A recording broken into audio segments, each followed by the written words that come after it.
Ah, damn. Oh, got him anyway.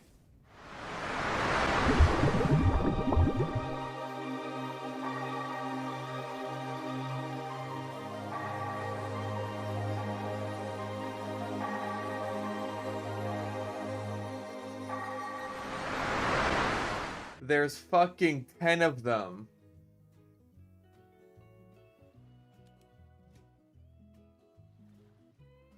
These cases are like $6-7 each.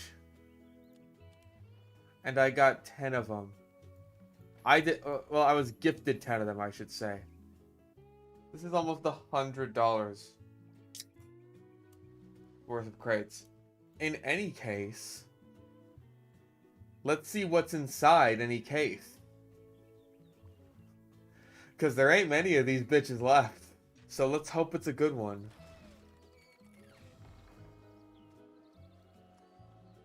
Field tested, I think.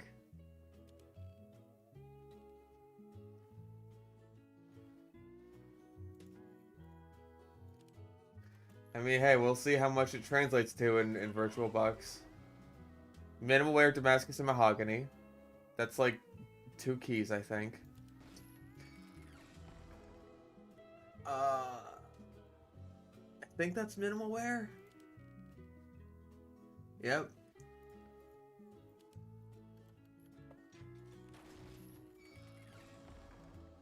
That looks like well-worn Damascus and Mahogany. So yeah.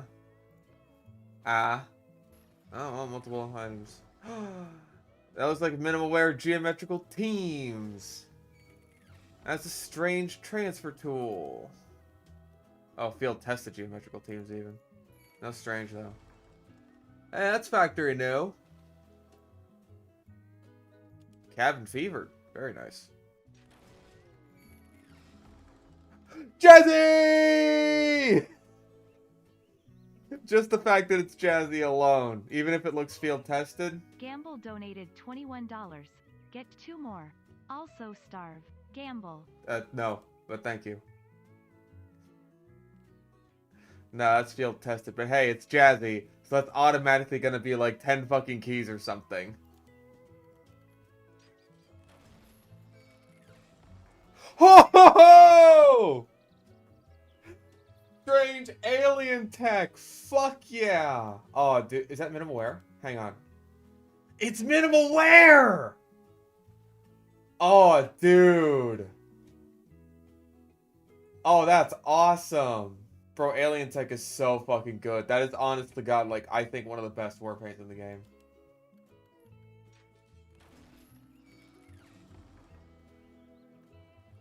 That looks like field tested. Yep. Alright, last one.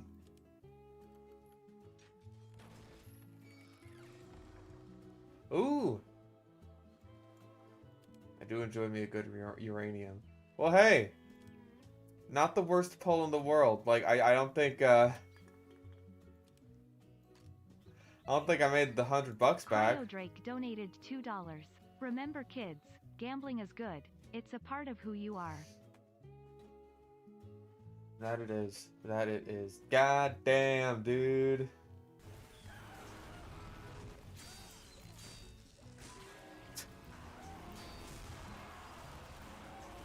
Oh, the Natasha! Oh, William Henry Harrison.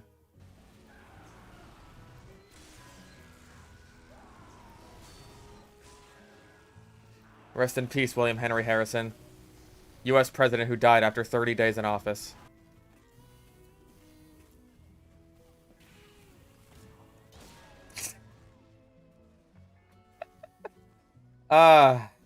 I think it's just sniper, but more luck-based, man. Like, that was pure fucking luck. Come on! This poor guy. Oh, that's just unlucky, Spy. That was just unlucky. That was incredibly unlucky. That's why they call it the Lucksman. Well, I mean, like, I think damage power class, something like that, right? I think someone who can, like, jump into a crowd fight and come out on top, and I don't see that for the Huntsman Sniper. Like, I could see that for Scout, I could see that for Soldier, for Demo, for Heavy, not for Huntsman Sniper. Like, I still see him as someone who does need to, like, hang back to a certain extent and go for picks. Like that. I wasn't even on fucking screen when that guy died.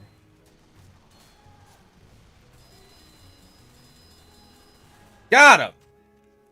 Killer butt clown.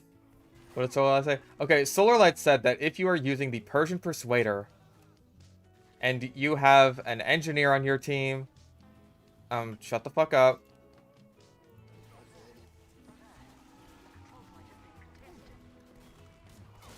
No. That, like, if you have an engineer on your team, then instead of, you know, the Persian Persuader demo going like, oh, I'm gonna fucking, you know, take this metal pack that you need, the engineer should just, like, build a teleporter and then destroy it, because that ends up costing a lot less metal. When really, the conclusion that one should come to is, oh, can't the Demo Knight, the Persian Persuader Demo Knight, the guy whose entire class gimmick basically is I get my charge back really, really, really fast, wait like 2 more seconds? And because the answer to that question is yes, he could just wait like 2 more seconds. Solarlight has to be like, no, listen, this is actually viable. An engineer should build a teleporter and then immediately destroy it so that the Demo Knight can pick up the metal from that teleporter and get some charge off of it. I keep getting headshots that just aren't headshots. Like, as a dumb, silly meme strategy, I have no issue with it whatsoever.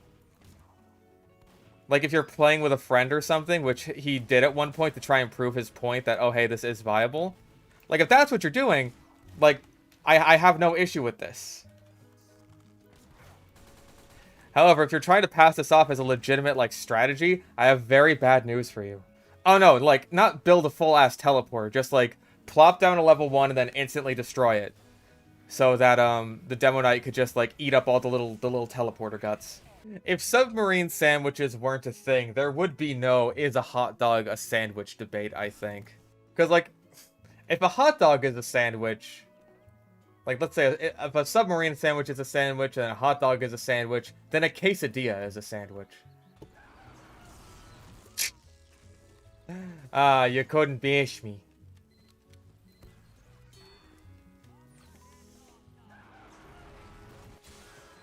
Thank you. Come again.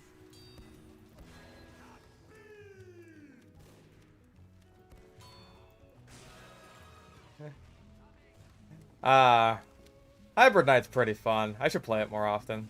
Played Islander Hybrid Knight earlier today and got a 30 kill streak. The hardest part of Islander streaks is just trying not to get random crit. No fucking kidding, man. The Islander is like... oh my lord. It's so fucking easy, dude. Oh my god. You ever hear about that lady who, like, poisoned her entire fucking family with antifreeze? Including her, like, special needs son and daughter? The daughter almost died. The son did die, and so did her husband. Oh, it wasn't just the mom, actually. It was, like, the mom and, I think, the oldest daughter. They were working together to, like, poison their entire family and take everything. Based queen move. Shut the fuck up.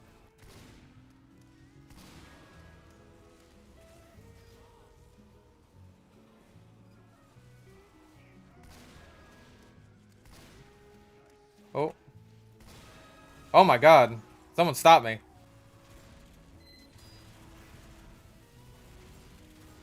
Oh my god. He's moving slowly back and forth.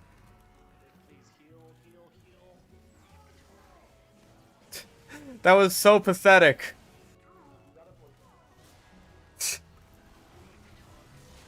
Oh man, I wish that kill mattered. Sentry down. What tarnation. That really gets my goat, partner.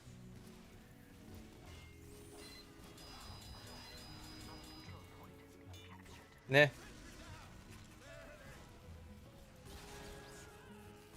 Get got, partner! Sergeant Putis was not happy about that. Ooh, teleporter. Thank you for free metal. Ooh, teleporter. Thank you for free metal. Sentry! Thank you for free metal. Okay, I got him. Can you please heal me now? Thank you. I just don't want to get one-tapped by, like, a stray huntsman arrow.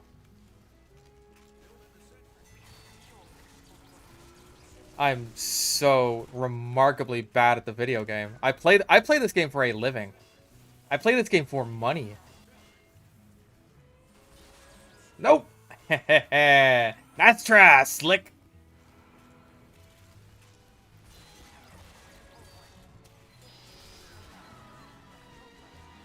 What a headshot. Goddamn. Yeah, they canceled Willow. I'm very sorry, everyone. Willow Wednesdays are over. Remember in one of the Nostalgia Critic movies, where like one of the reviewers, he dressed up as Willow from Willow, and his whole joke the entire time was just saying I'm Willow.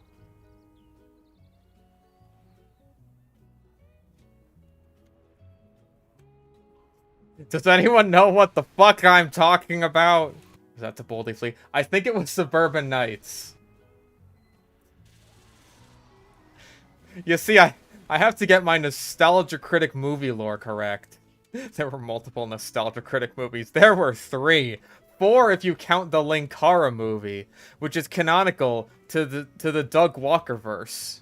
From my understanding is that Willow is, or rather was, a TV show on Disney Plus based around a fairly old movie also called Willow.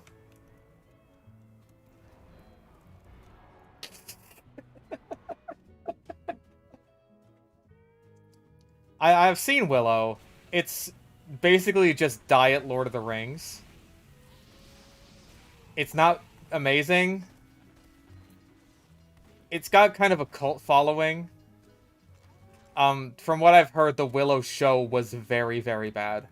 And so it's been canceled after 1 season. I didn't see it. I'm not, like, the biggest Willow fan. I saw the movie, like, once and thought it was okay.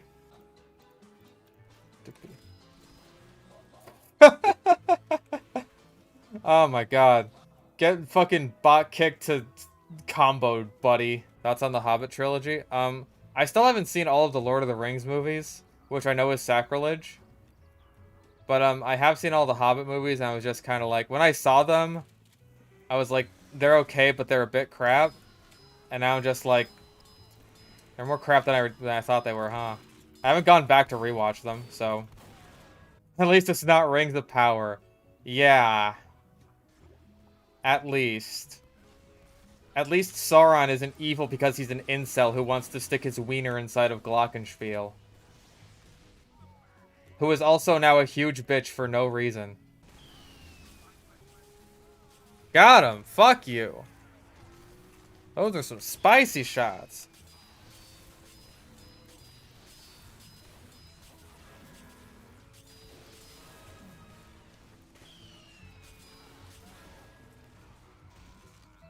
I love a good fucking Dragon's Fury Rampage, man.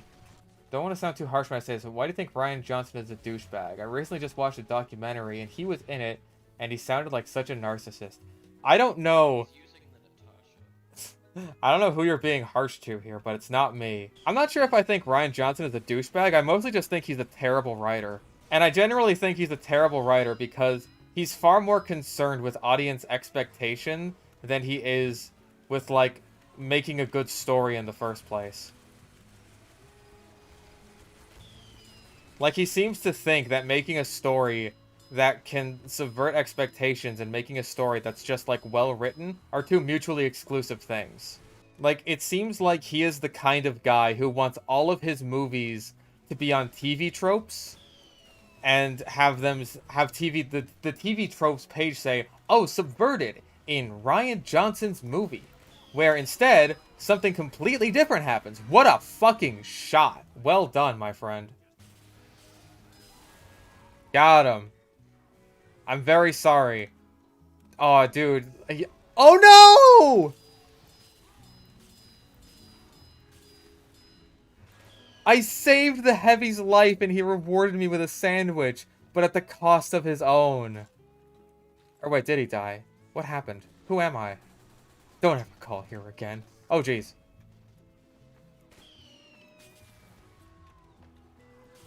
That'll show them. No one messes with Adam Wee. I don't know what the plot of Knives Out is. I've never seen it. I kind of only vaguely know the plot of Glass Onion because I watched ER's video on it. I'm very sorry, MCJD. And, yes, it was very, very stupid. As one would expect of Rian Johnson. Like, what I was just talking about with, oh, hey, subverted tropes. He just wants to be on TV tropes pages. That's the movie. Like, they are entirely concerned with their status as, like, subverting genre tropes more than they are with, like, oh, hey, here's how we make a murder mystery. Like, what if we took everything that was murder mystery and made it completely unsatisfying? Rian Johnson doesn't seem to realize that a lot of, like, the tropes he subverts are tropes that are, like, narratively satisfying to begin with. And so all he ends up doing is making his movies narratively unsatisfying. But Fish, movies aren't about my enjoyment. Yeah, I guess not, huh? I think the thing that pisses me off about, like, Rian Johnson and the people who say that his movies are, like, anything but schlock is that he thinks, and the people who like his movies think that he's writing some high art shit when he's writing schlock. Like, I don't just mean that in terms of, like, oh, the quality of his writing is garbage. It is, don't get me wrong. But what I mean is, like, the genres he is writing for are schlock. And he's not doing enough to make it, like, a deconstruction. Like an Evangelion or a Madoka Magica. He's not doing that. He is not deconstructing the genre. He is just, like, taking tropes from that genre or from that series and being like, oh, hey, what if it wasn't? What if it wasn't narratively satisfying at all? It's like, I feel like deconstruction isn't even necessarily the right idea. It's like reverse engineering almost. Yeah, Shrek is, like, unironically a fantastic example of a good deconstruction. I feel like there's a lot of people who write media lately that want to improve things, but they end up trying to improve classics that basically don't need to be improved. And their idea of improving it is always the same, and that's making it worse. Yeah, I think it's very apparent that James Cameron is only concerned with the technical aspects of the Avatar movies. Like, he does not give two fucks about telling a good story. I'm pretty sure he had, like, admitted as much in an interview where he was talking about, like, the reception to Avatar's plot just being, you know, extremely thin and not particularly good. And he's just like, listen, my movie did this, this, and this with the special effects. And it's like, so if it has the thin plot and characters nobody remembers, that's kind of the least of my fucking concerns. And it's like, at least you have your priorities in order, I guess. Like, at least he knows what he's making, you know? You know, if Avatar is such a modern visual marvel, how come more movies don't look as good as it? You know what? Like, you know what I mean? Like, if this is a huge technological breakthrough that we're seeing in terms of just, like, you know, what Avatar is capable of, why aren't more people doing it? Why aren't more people choosing to stylistically be like Avatar? Like, because money... Like, I get that, but surely there's some people out there who are just like, oh, hey, we can use these filmmaking techniques from Avatar in order to make our movie look better, instead of looking like crap. It's obscenely expensive and time-consuming. Then it's like... It kind of reminds me of the movie, The Thief and the Cobbler, which is an animated fucking masterpiece. Like, it is a gorgeous work of animated cinema. However, it took like 30 fucking years to get some version of it out because it just took so fucking long. Like, the guy who made it was such a perfectionist and it took so goddamn long to make that, like, just for a version of it to come out, not even necessarily an actually good version, it was, like, super patched together and not faithful at all to the creator's original intention that, like, it makes you wonder what the fuck even the point was.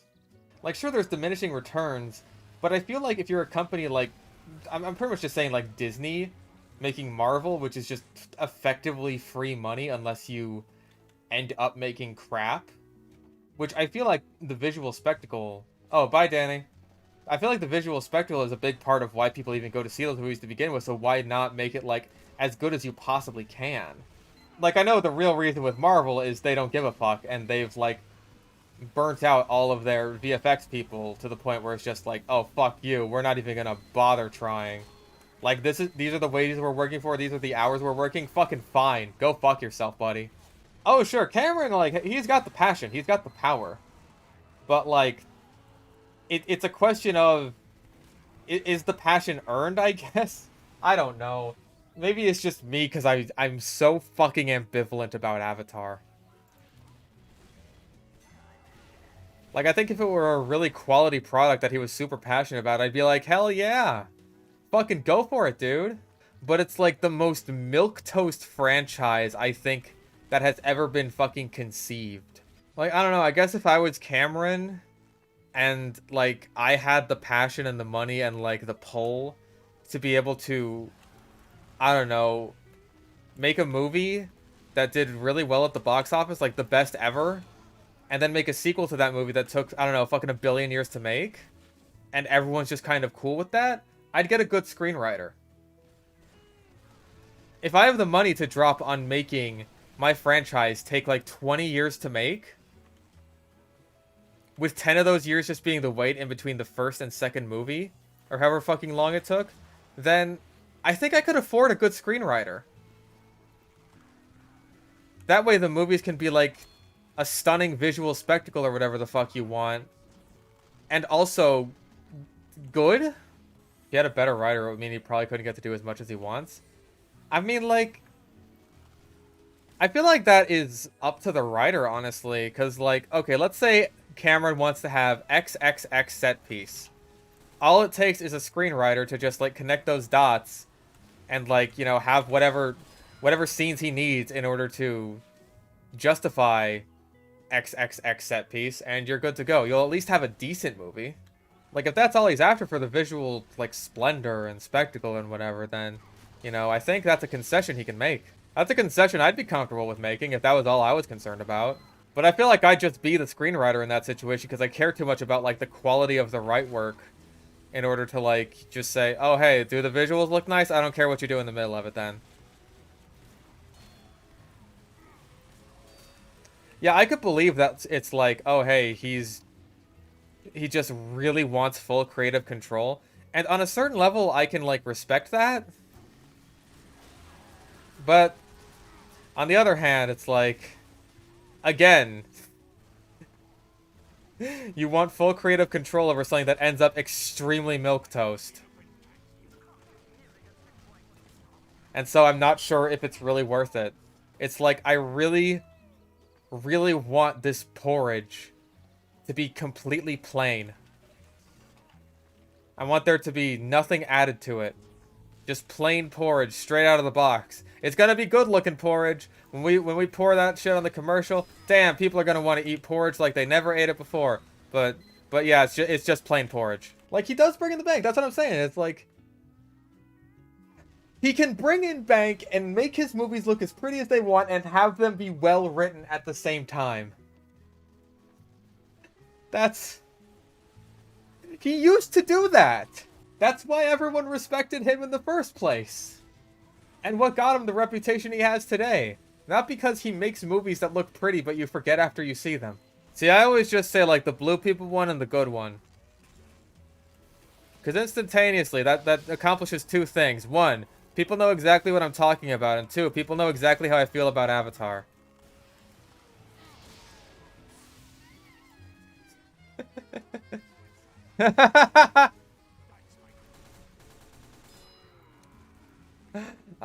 Thanks for joining me in my concert. Oh yeah, and at least it's better than the last Airbender. You know what? As for as critical as I am of Avatar, at least it's better than the last Airbender movie. And as critical as I am of Korra, at least it's better than the last Airbender movie. See, now we're gonna have to talk about, like, now that there's more Avatar movies coming out, people are gonna have to be like... The Avatar movie. Oh, which one? The Avatar movie or, like, the Avatar The Last Airbender movie? No, wait, which Avatar The Last Airbender movie? Do you mean, like, the bad one? Or do you mean, like, the... or, like, the new one?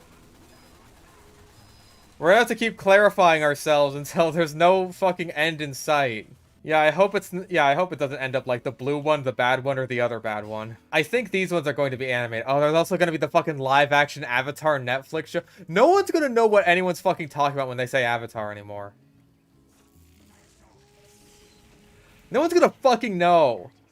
Because there's a live-action Netflix series. There's the fucking Avatar James Cameron movies.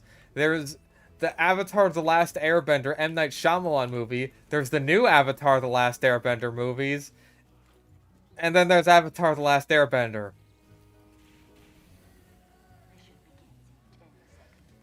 Fuck! I'm very sorry, Ewan McGregor. I'm also very sorry that they butchered your character in the Obi-Wan Kenobi show. I'm sure if you knew they were gonna bring you back just to put you in pain, put you through pain and anguish, you wouldn't have done it. You wouldn't have fucking done it. Jesus Christ. Hanako Toast, your loose cannon skills are fucking horrifying. I am sorry. I'm less sorry.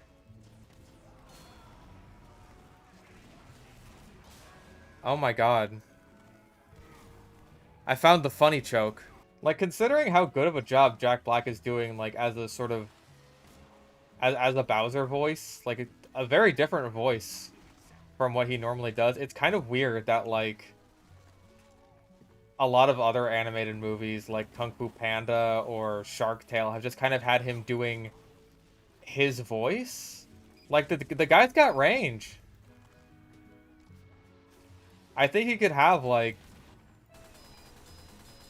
serious potential as more of a voice actor if they let him flex his range a bit more. He does a shrill and whiny voice. Yeah. Shaker, you can say it. You can say that in Shark Tale they make him sound gay. NFC donated $1. I didn't say anything about gay people. I'm just saying, like, the allegory they're going for is so fucking dead obvious. Ow. Like, Dad, I'm not like other sharks. They don't want to eat meat. I want to be a vegetarian. Just like, hey, maybe the kids won't get this incredibly obvious, blunt messaging unless we make the shark sound really, really gay. Yeah, like, in Shark Tale, it's supposed to be this big allegory for the Jack Black shark being gay. How he wants to be a vegetarian. It's great. It's so good. Anyways. This is such a good movie, Shark Tale.